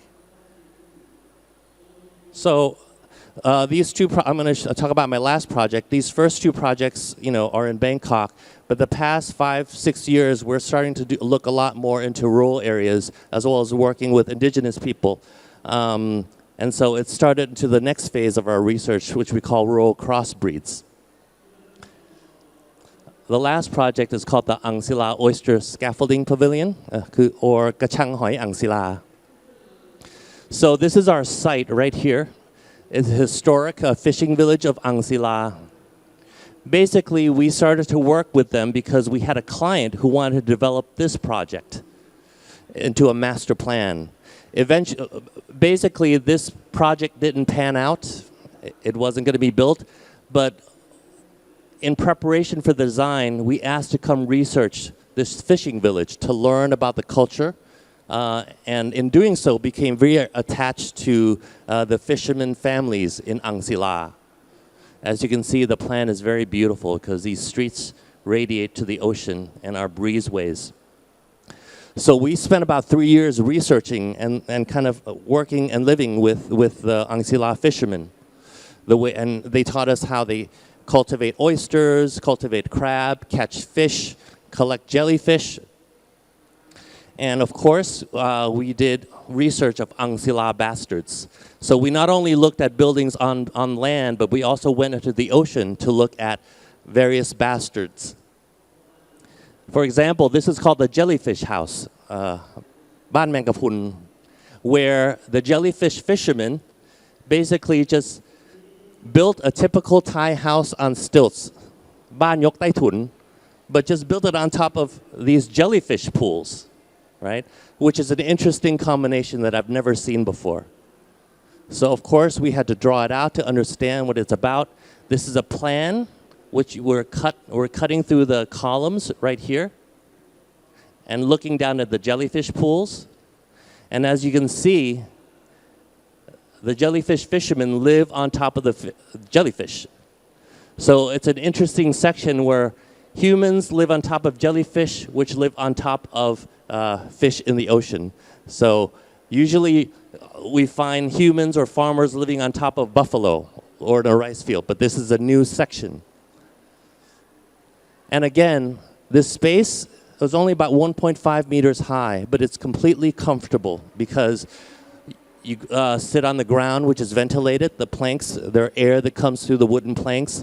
Breezes go from one side to the next, and there are beautiful ocean views. So it teaches us again how compactness is very important in designing for the future. You don't need to have 2.6 meter high ceilings. You don't need, 1,000 square meter house to be comfortable and to be happy. Eventually, there are going to be more people in Bangkok, more people in the world. We need to learn to live compactly and use less materials. And these are the lessons we learned from all the research that we've been doing. We also went into the ocean to look at the ocean oyster scaffoldings, which are these beautiful, beautiful structures in the ocean, almost like a city on water. And once you go out, you start to really feel the atmosphere of the wind and the water. And we thought, how great would it be to actually bring people out so that they can understand how the fishermen work and live in this incredible environment. And as the water goes down, the oysters are revealed. And further down below, mussels or hai mang pu attach themselves to the legs. So this oyster farm actually houses mussels as well. And then, of course, we took our team out to measure, to understand, and to build models and learn exactly how the scaffolding is built. All of this construction was built by the fishermen. No contractor can build in the ocean like them. So this is also kind of the whole cultural heritage or industrial heritage of the fishermen themselves. Lastly, we went out here to what I call the Oyster Farm Security Guard Outpost. It looks like this. So what happens is, very loud. What happens is, at night, many oyster pirates, Joan Salat, come and steal oysters from the oyster farms. So the fishermen have to build these security guard outposts to guard their oysters. But one smart, ingenious fisherman charges 2,100 baht if you want to come out and stay overnight here, but at your own risk. So it's a new homestay if you guys are interested. But what's interesting is the construction of these structures. The fishermen have bought cheap, discarded car seat belts to bind the bamboo together because they're salt-proof, waterproof, sunproof. This is another case of ingenious local building invention.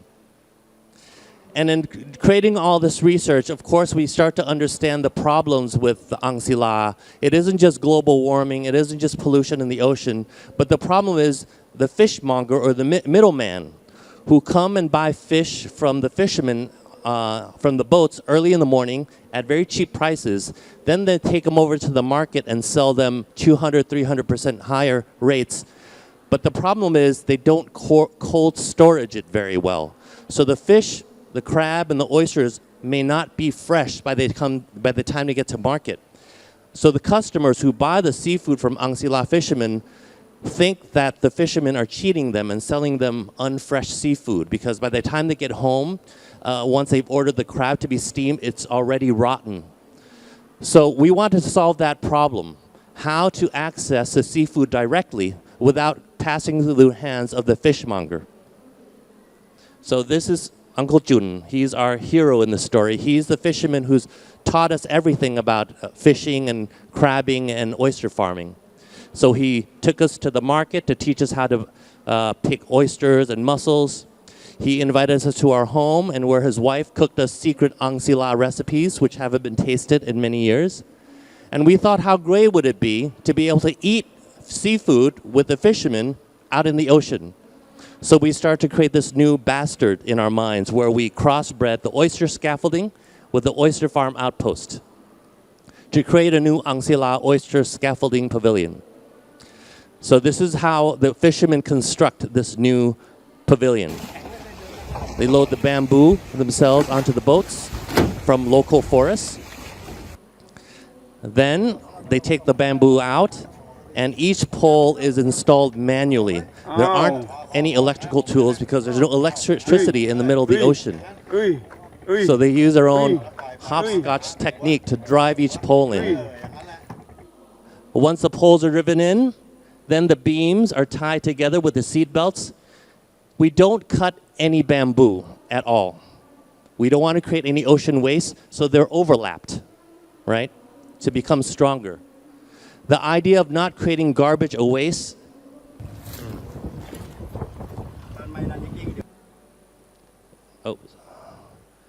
even the roof, we created these gable roofs and used just cheap agricultural tarp to create a sunshade.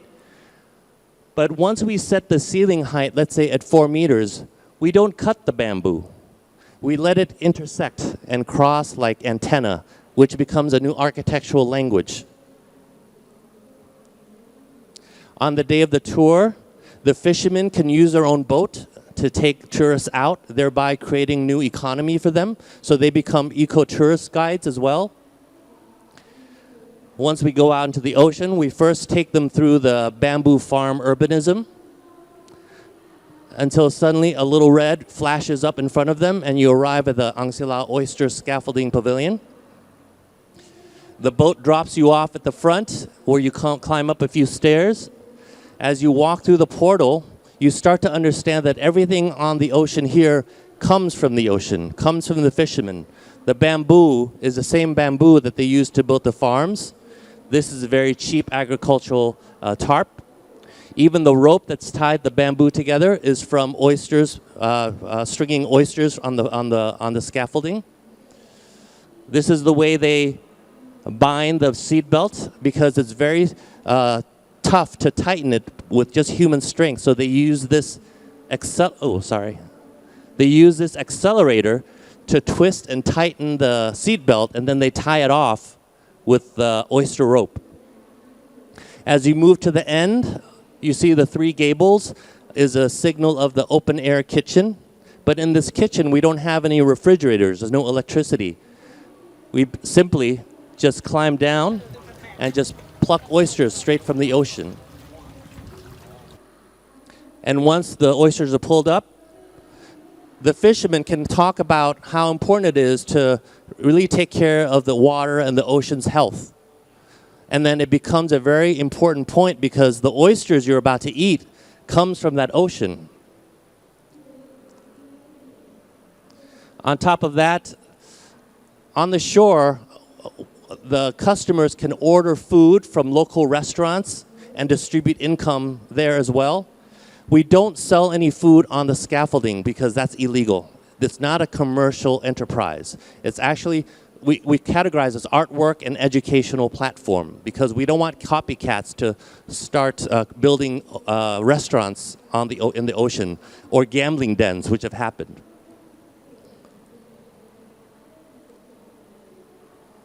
So the atmosphere is quite great to be eating on the ocean. As you look back towards the shore, you see an urbanism of bamboo farms. As you look back to the other side, it's the open ocean. It's because we place a scaffolding right at the edge of the farm perimeter to get both worlds. The scaffolding is also used by the local fishermen. When the water level goes down after a hard day's work of fishing, sometimes they can't dock the boats in the pier, so they stop by at the scaffolding to fish, and sometimes they bring their family out to fish as well as a resting platform.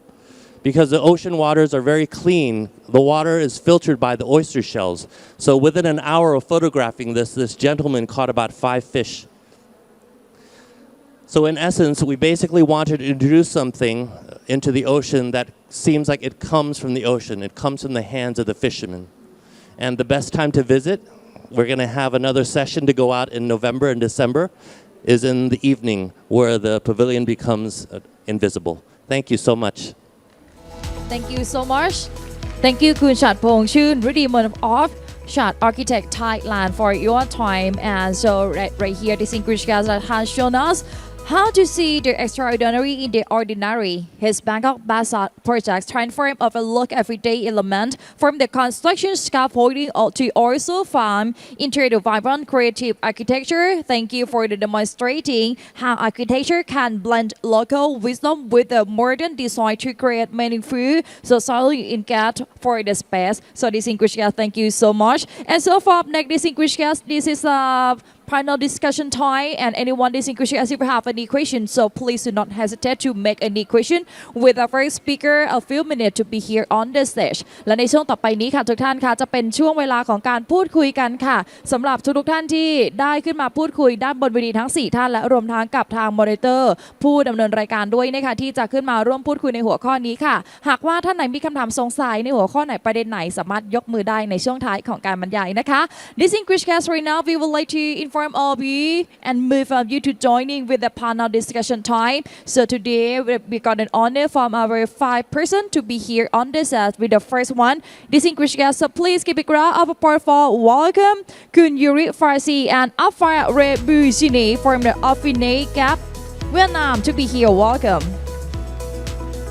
Up next today, we got an honor from the section Design, Landscape Architecture and Planning Malaysia. Please welcome our section. Up next, so please welcome back once again Upshot Architect Thailand, Kun Chatpong Chun Rudimon. Welcome.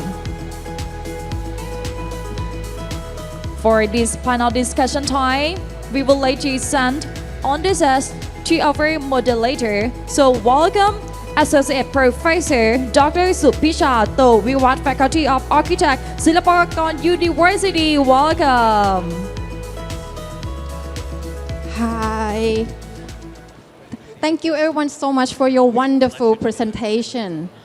We just have so limited time, so I will just, start right away. It's so amazing that you show us a lot of really inspiring, like some of yours are like a research base, yeah, and yours is pretty much about the zero money project. And for Kun Chatpong, I think for Thai people, we must be really, really surprising to see something we see every day, but in a different lens. So I think my first question is for Yuri and Afra, because you're talking a lot about informality, like narrow space and how to make the neighborhood lively, so on and so forth. But in some cities, the government see this kind of messiness or see this kind of informal urban spaces as a problem rather than an opportunity. So I think my question is, how can these spaces actually be a solution for the future of urban spaces? What do you think in terms of research or design? Thank you for your... Can you hear me?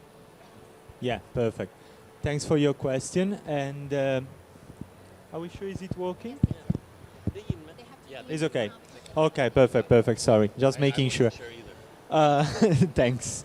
I think that the four of us, through 3 different lenses, we show that solution already, because we show that we are not trying to romanticize slum or a very, very poor household or informality, but through three different projects, different approach, we are revealing what we can learn from local wisdom, from very simple solution. So the answer is there. We can learn the flexibility of this model, for example. We can learn the adaptability to the local condition. It's true for the tube house, it's true for the house of the workers. So yes, Afra, you want to add something? No, I think you explained it very well, and I think it's true that very often there is a lack of governmental support in a sense. But I think there are more and more initiatives. We see that in Vietnam, probably it's the same in Malaysia and in Thailand. I think there is more awareness in the new generations of architects, designers towards these models. And I think there are more initiatives and approaches that look at these models and how to actually learn from them and integrate them into design. So hopefully that will improve. Okay, I think developing from that, what do you think about, I'm going to ask Kun Chatpong Pian.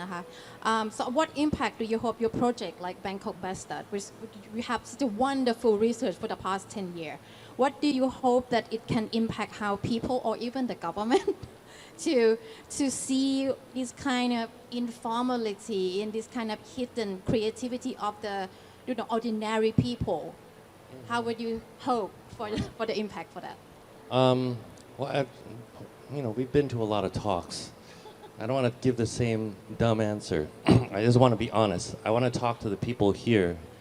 Like we present our projects to make a connection to them. Why do I study these slums? Or why do we study whatever we study, which seems local and boring? I want you to look at it in a different way. Right now, all of our cities, KL, Saigon, Thailand, New York, London, it's going to be similar soon if we start to follow the direction of developers, not even the government. The developers control the future. So I want you guys to not only come and look at our lecture and appreciate that not only that we're doing these unique research, but you guys have to have a responsibility to understand what's happening to our home as well. We study these local structures or local way of life in order to preserve authenticity in our countries, because that's really important. I mean, if we talk about sustainability, it isn't just materials.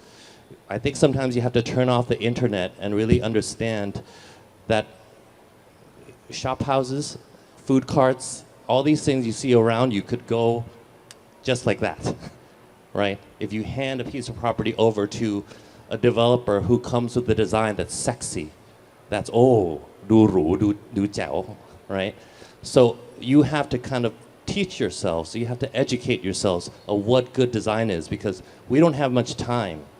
Because once you sign off a piece of paper and you let developers, foreigners, develop our country, it's going to look like every other country. And with that, the culture goes. Architecture goes, real estate goes, culture is going to go.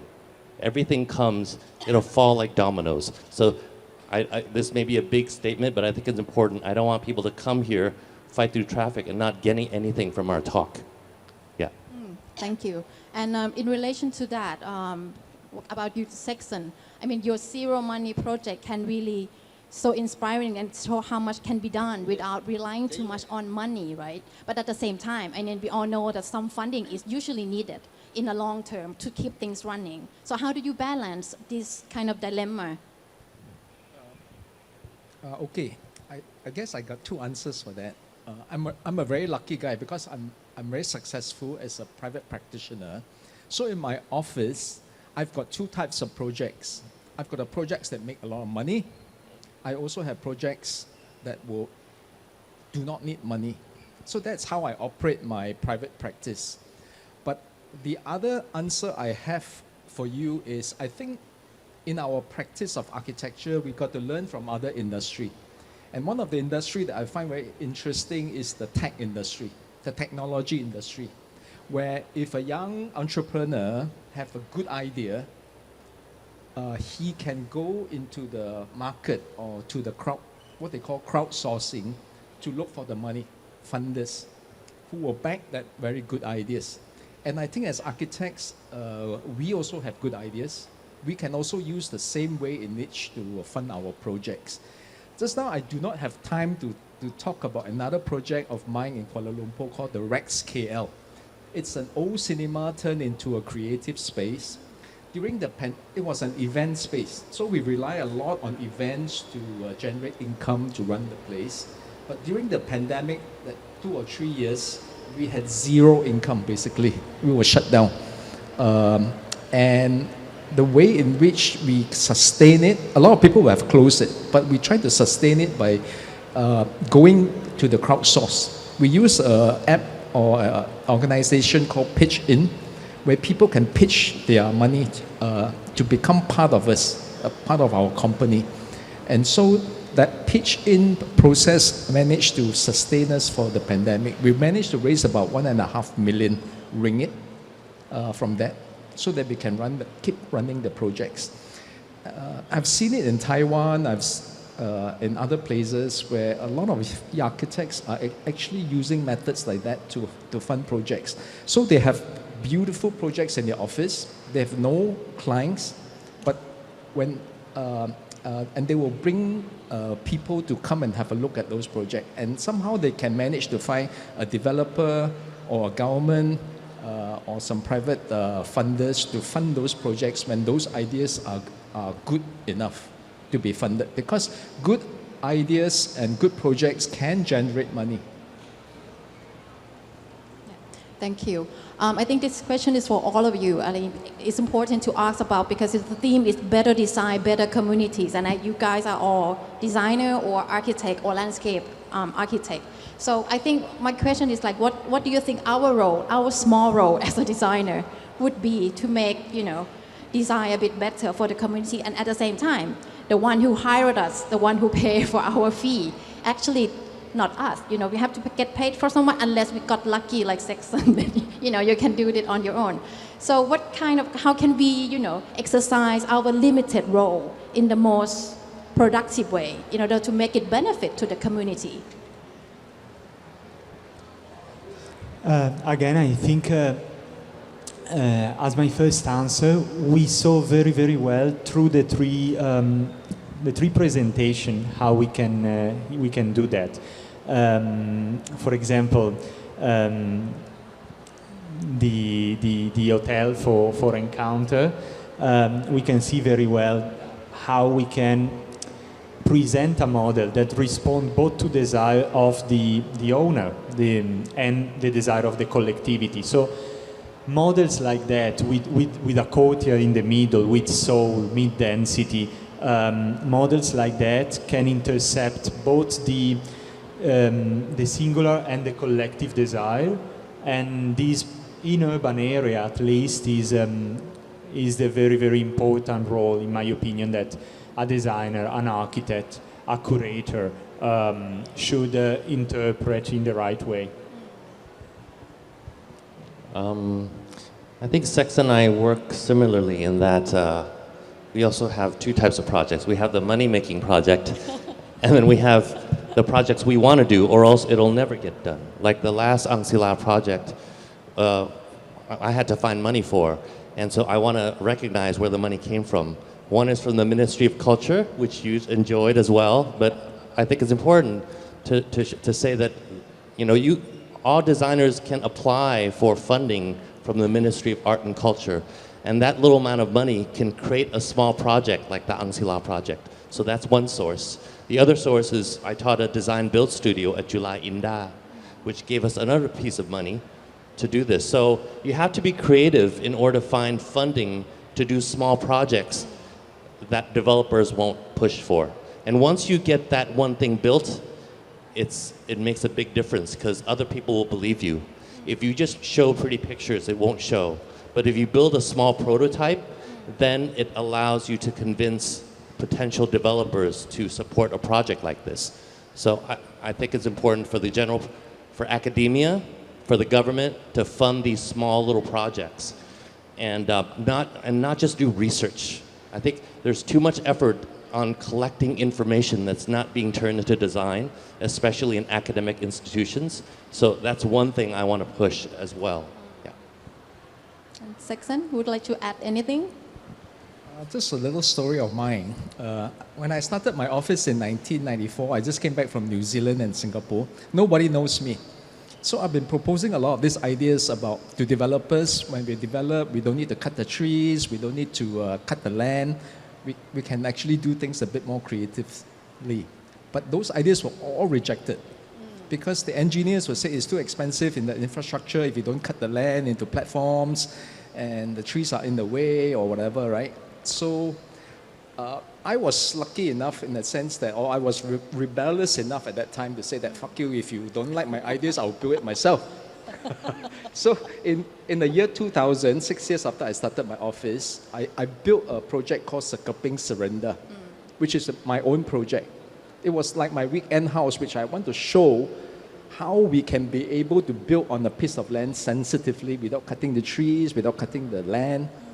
And that project became kind of like an instant success. It managed to get us into many magazines. Developers noticed us. Our fees went up.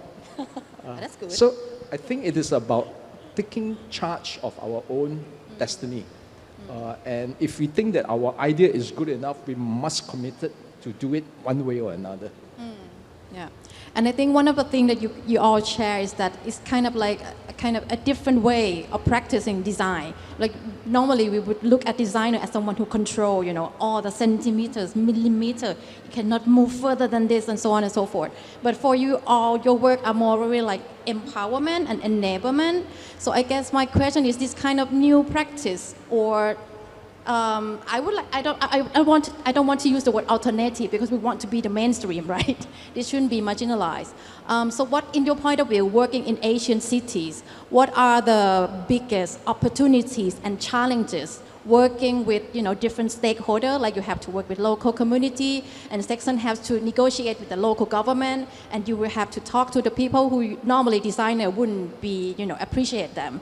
So this kind of new stakeholder, new collaboration, in your point of view, what are the most important opportunities and challenges in making a change in Asian cities, working with different stakeholders like this? If we do a comparison here and we compare country in Southeast Asia with country in Europe or in US, for example, here the opportunity is that everything is moving, is evolving very, very fast. So there is a buffer room to change, to choose our destiny. While you mean in here or over there? In here. Oh, really? In here. Oh, okay. While in Italy, for example, my home country, you do not really have the opportunity to be so flexible. There are many, many more constraints in terms of regulation, in terms of choice that you do have. So in here, even our practice that is very much at the emerged 3-4 years ago in Vietnam, and is curation, is a curatorial practice, research-based curatorial practice, has the opportunity and had the opportunity to bring people together, and these people, through informal discussion, are creating an impact actually. Even if it's true, it's very much research-based and we leverage a lot on the work of extraordinary work of other people, revealing this, bringing this forward. Now more and more clients in Saigon are interested in this kind of model. Oh, okay. And so we see real impact actually in the city and in the architectural community, at least in south of Vietnam. Okay. What about Seksan or Chatpong? Working with the local government can be something not so fun or very fun, I don't know. Yeah, we talk about empowerment, opportunity, and challenges, right? Yes. Yeah, and I was looking at your title of your talk here, Thinking Inside the Box, and I was asked by one of the journalists just now, what my interpretation of that word means. But I think the key word, the key word which I want to emphasize today in my talk, and I also realized that in the other speaker talk, is this word called empowerment. It's about empowering communities, empowering other people. And inside the box means we need to be working and empowering government, good people in government, because government is not homogeneous. In my city council, there are some very nasty people and some very good people. My job is to empower the good people in government, to give them as much credit as possible, so that they rise up the rank, they become very important decision makers, and they are the ones that can actually make better cities. I am not interested in government. I can only do this little disruption here and there. But I think empowerment is about that. It's about empowering developers to think differently, because they impact our cities so much. They're building so fast and so big. I think if we have enlightened developers, I think our city will be a better place. So I think it's our job as architects, creatives, we can be able to try to figure out a way in which we empower different people as we go along doing our projects. Okay. Pian would like to end the Okay, discussion. I'll end it with a personal statement. We all do kind of social projects, but my intention isn't to be a good person for the world. I just want to be happy when I design.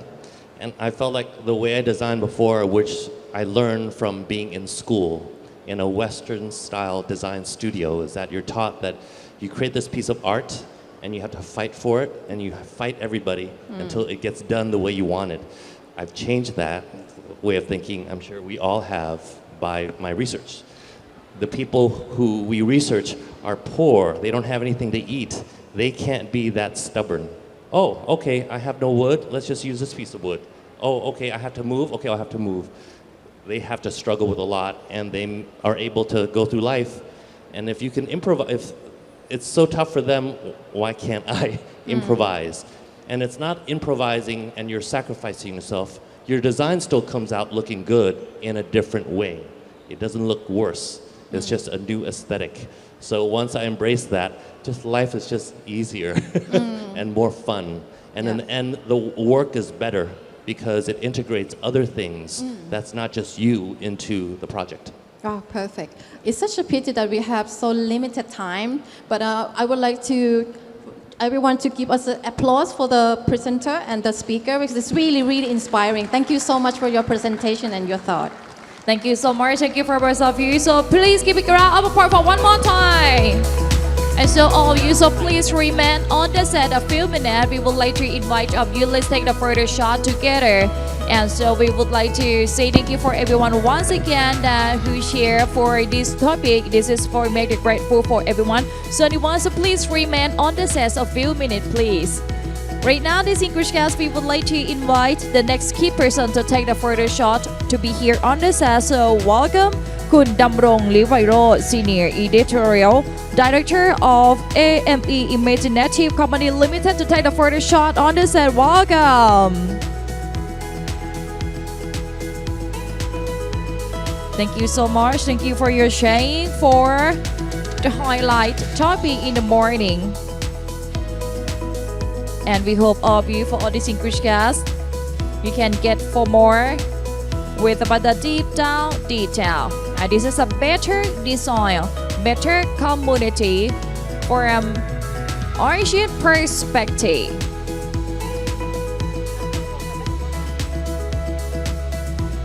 Thank you so much. Please give a round of applause. Thank you for both of you.